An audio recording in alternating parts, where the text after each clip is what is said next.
What's going on, guys? Weevil YouTuber here, back with another video.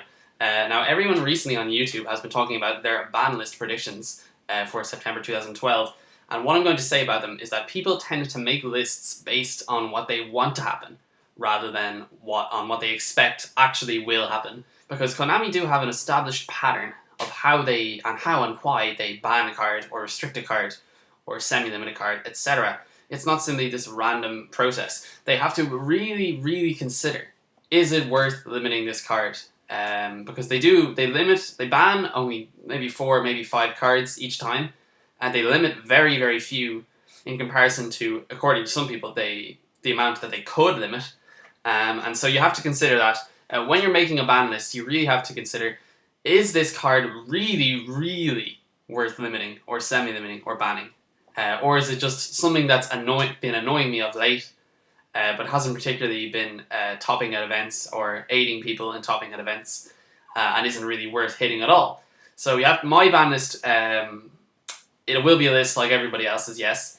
Although it will be longer. It won't be kind of like, this is the list that will be there in September 2012. It's like, this will be a potential list of cards, longer than the actual list, which I believe could potentially be there. So let's get straight into it, shall we? Okay, so the first card we're going to be talking about is BLS, Blackluster Soldier, Envoy of the Beginning. A lot of people will look at me weird when I say this, because Konami only brought this guy back recently. Why would they ban him again? Well, the reason is that the game has actually changed a lot in the past 6 months, or even in the past year. It's become a lot quicker, XYZ has become much more popular, Chaos Dragons have cropped up, and have made this card ridiculously easy to summon. So the format can handle them is the other point that people will make. Bottomless Trap Holes around, priority is gone. So Solemn Warning and Bottomless Trap Hole can handle this guy pretty easily. Effect Failure is also being main deck 3 in most decks, so people think they can handle him with Effect Failure, Forbidden Chalice, other stuff like this. But it's when we can't handle him that he's broken. He's ridiculously easy summoning conditions. You can top deck him and win with him so easily. And as I say, in Chaos Dragons, he's just a ridiculously broken card. So that's why I believe that Blackluster Soldier, although he's only come back recently, needs to be banned once again. Okay, so the next card we're going to be talking about is Monster Reborn, and the first question people would have is that if this card is so widely used, and it's just become so normalized, why bother banning it? It's basically because of what it can do right now. Using Monster Reborn on a Blackluster Soldier, on a Red Eye Starkness Metal Dragon, on an Inzektor Dragonfly, on a Wind-Up Rat, on a bunch of other stuff, can be potentially game-changing and game-breaking. Now, although this card is widely used, as I have said, it is one of my own personal choices. It is something that Konami never should have brought back in the first place. Anything which gives you a free special summon at no cost from either graveyard is just plain silly. The other question is, why not bring back Premature Burial? As an equipped spell card, and at the cost of 800 life points in a 3 MST format, it's a perfectly fair card, and I don't know why they don't just swap these two cards around. Next, I believe they should ban Wind-Up Hunter and end the loop altogether. Again, Konami are banning on the basis of a combo that the card can partake in, and not necessarily on the individual merits of the card.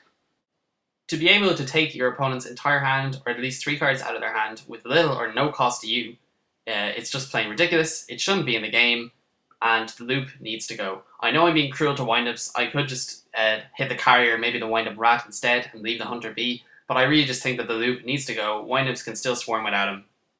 Now, I use the same logic here as I did for BLS. When you can handle BLS, he is fine. Just like when you can handle wind-ups, when you have your Effect Failures and your Forbidden Chalices and your Fiendish Chains, everything is dandy. But when you can't, that is where the problem is. And that happens a lot of the time. If they go first and before you even have a turn, you've lost your entire hand, it's just simply unfair, no matter what way you look at it. The same analogy can be made with Gustav Max, and no, I'm not banning the card, I'll probably limit him in my next video.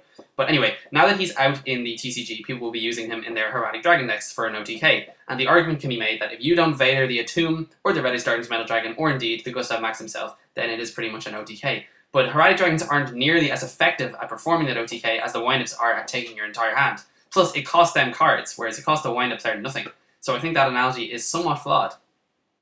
The next card I'm picking is Sangan. I'm not banning Sangan because of what he can do on his own. Again, I'm banning him because of the combos he can have with the likes of Tour Guide from the Underworld. Sangan basically wasn't played for quite a long time until Tour Guide came onto the scene, and then everyone thought that, oh yes, what a brilliant combo. You can stick in 3 Tour Guides and a Sangan, and you basically get 2 free rank 3 XYZs. That is why Sangan needs to go. It would make Tour Guide a lot fairer, and it would mean that if you drew into 2 of them, that one of them will be redundant, which is perfectly reasonable, just like Reborn Tengus, for example. This, of course, would also mean that they wouldn't need to touch Tour Guide from the Underworld, which I think is a perfectly fair move on the part of Konami if they in fact decide to do this. So the final card I'm going to choose is either Future Fusion or its targets. There's a big debate going on YouTube about this at the moment, whether to ban Future Fusion or the Five-Headed Dragon. See, banning Future Fusion hurts Chaos Dragons and Elemental Heroes, which in the OCG may need to be hurt, so it might be a good argument. However, banning targets of Future Fusion, such as Five-Headed Dragon, hurts only a single deck, albeit one which is consistently topping at YCS and WCQ events.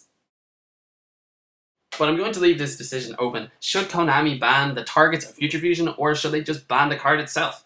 I don't really know. I can't really make the decision. What do you guys think about it? Do you think Future Fusion itself is broken in Elemental Heroes and Chaos Dragons, or do you think it's just the targets of Future Fusion that make it such an effective card? Okay guys, that is it for the video. Thank you so much for watching, as always. Now, as we are aware, a lot of the decks that I didn't mention, such as Inzectors and Dino Rabbit and Chainburn and all that stuff, they don't really have any cards worth banning in them, only limiting or semi-limiting, and for that reason I will be mentioning them in my other videos in this series. Plus, you have to be aware of the fact that Konami, again, will have to go to extreme lengths to ban a card. They're not just going to decide on a whim to ban something. They really, really need a good reason to ban it.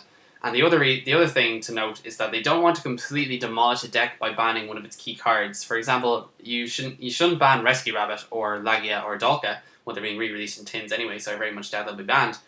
But what you should do is limit the deck so that it's a lot more difficult to actually win with it, which is perfectly fair. And the same thing goes for the likes of Insector, Dragonfly, and other cards like that. But anyway, I'll be talking about them in my other videos in this series. I'll be basically going from limited to semi-limited to no longer on list.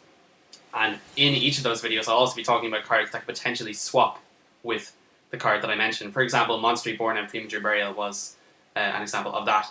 Anyway, guys, thank you for watching, as always. Be sure to comment, rate, and subscribe. And I am Weebly YouTuber, and I am signing out. Peace, guys.